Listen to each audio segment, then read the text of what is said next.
Are there any honorable members that have not yet voted? Please come forward, so that you can be assisted to vote. Madam Speaker, may I address you on that point? Yes, Honorable Mulder. If I'm wrong, then I apologize.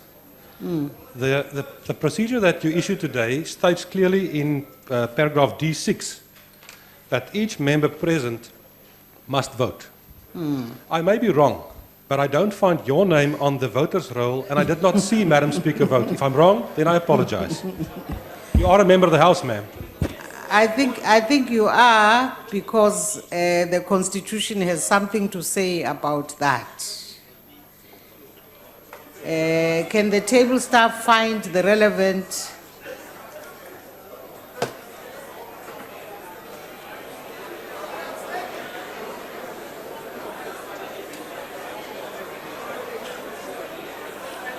Yes, we thought of that and we talked about it.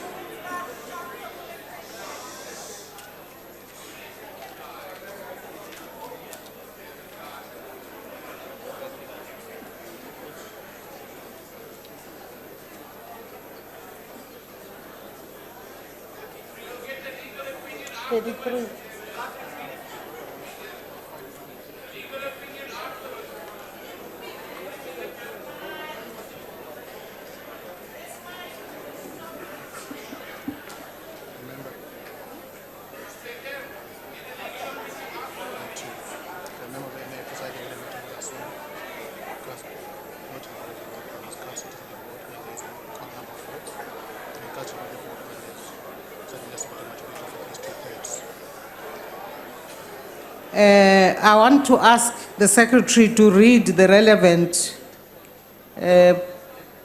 section of the Constitution. I don't have speaking rights in the House. The font is too small for my eyes. The Secretary, when called upon by the Chair, must assist. Please read this, it's too small. It's 53-2.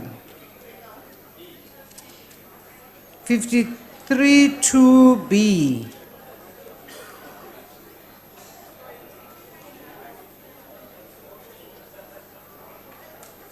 Secretary, can you please read on my behalf? Section 53(2) of the Constitution reads as follows.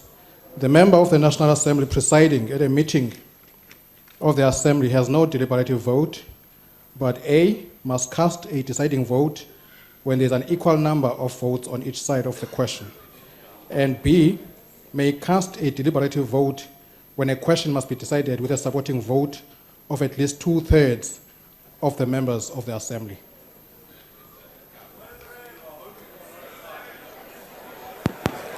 So I hope, Honorable Mulder, you are satisfied that that settles the matter? No, it does not, ma'am. It doesn't? I don't think so, no. Okay, go on. No, I think the section is quite clear. It says exactly the point, that if there's a 2/3 majority needed, this is not the case at the moment. There's not an equal number of votes at the moment. You're not expecting to cast a deliberate vote. As a member of the House, you're entitled to vote.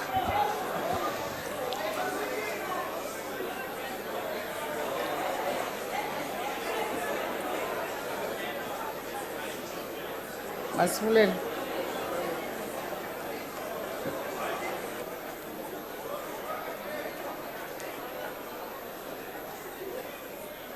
She is presiding, she doesn't vote.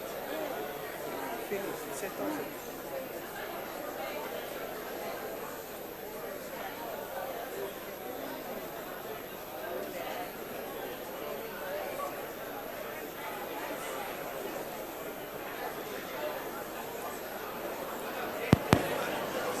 Honorable Mulder, there is a situation which I learned when we were busy with the negotiations. And that was that depending on how many lawyers you had in the room, you would have that many interpretations of whatever sentence or whatever we're dealing with. These lawyers here in front of me, who are my assistants, are very determined that that's how we've always interpreted this section. And that is that unless there's a need to do a casting vote, when in fact there's an equal number in the House, then I would have to exercise that casting vote.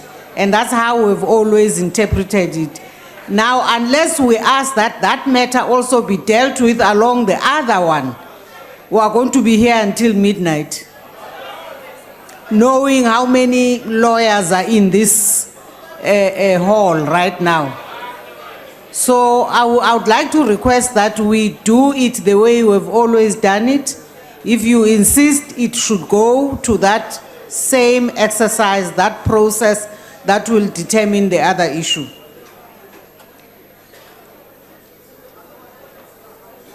If there are no other members that have not voted and wish to do so now, the table staff will now close and seal the ballot boxes.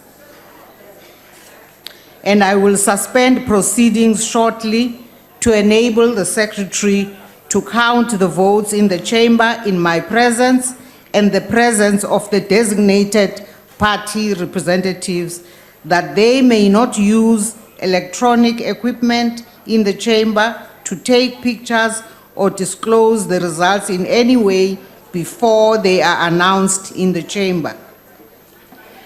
The bells will be rung for 5 minutes to alert members to the resumption of business. This will be after the counting is done. Business is now suspended until the bells are rung.